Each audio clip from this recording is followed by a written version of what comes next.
นั่งเฝ้าป่าที่พี่น้องบ่นี่เดี๋ยวเบิ่งสะดุ้งสองแถวรถพี่น้องแต่จากหัวจากหัวแต่ป่านนั้นก็ได้กินอยู่พุ่นพอใหญ่บุญแล้วนั่งเฝ้าอยู่พุ่นพี่น้องคู่ป่าหาเฉพาะได้กินพี่น้องบ่หาไปขายไปหยังเลิกเลิกงานแล้วก็จังน้อยก็เมียหาแนวเมียอยู่แม่กินสวยตัวพี่น้องจนนั้นมันก็ยุ่มยำของว่าที่พี่น้องยุ่มยำป่าหยังปลาซิ่วเว้นป่าใหญ่ดิยุ่มยำนี่ พอจะขึ้นว่าป่าใหญ่เว้นที่พี่น้องพากันอันยกเอาปลาซิ่วพี่น้องเอาตะแกรงอันครอบมากินห่อนละ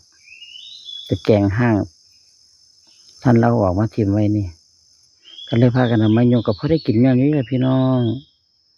ก็พ่อได้อยากได้กินอยู่ปลาซิ่วหางแดงไข่เต็มพี่น้องช่วงนี้มันช่วงปลาไข่บ่เห็นบ่ฟังช่วงปลาไข่คนน่ะช่วงปลาไข่พี่น้องปลาซิ่วกับไข่ดิหรือหน่อยก็ได้ปลาซิ่วหางแดงถ้ากระดังจับเอาปลาที่พี่น้องเข้าไปใส่จับเอาปลาไม่กินสวยกินแต่เนี่ยแต่ยังได้ก็คือว่าล่ะพี่น้องเมื่อเป็นอ้างที่เปิดเบี้ยก็เป็นที่คนเท่าเนาะกินเนี่ยกินยังไรไปตลาดก็ไม่ใช่เนี่ยไม่ใช่ปลานิ่นปลายังก็เพื่อบอกว่าพี่น้องอันอยู่ตลาดก็ได้แต่มันจะกินปลาซิ่วมกปลาซิ่วคนนะน้ำมึงนะพี่น้องอันนี้ก็เป็นต้นปาล์มพันธุ์มี2 ต้นคนละติดเลยพี่น้องเป็นหมากแล้วคนนะท่านี้ก็ติดแล้วคนนึงปลูกหน่อยต้นพูดเนาะปลูก2 ต้นหนึ่งอันนี้มัน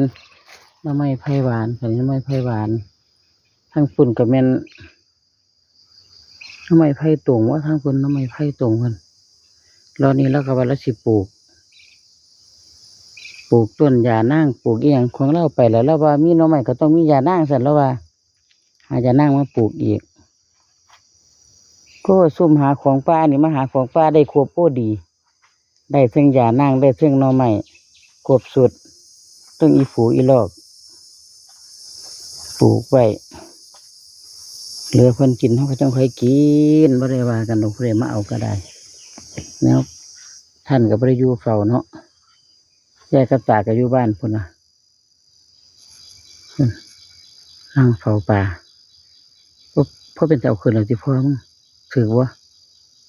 ที่หัวมาเลยฮะที่หัวมาว่าป่ายังมากขนาดนะปลาขี้เหลือก็รออยู่โอ้ย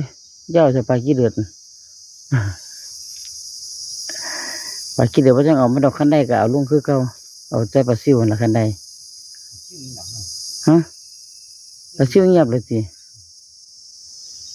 เอาขึ้นได้ว่าได้ก็เอาขึ้นในคูมันมีหลายเอาในคูก็มีหลายเลยล่ะเอาขึ้นมึงดูในคูก็พอได้หมกเลยล่ะซ้ำเอาไว้สิ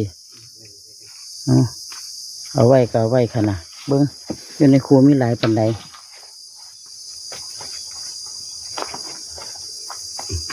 เอาตักขึ้นดู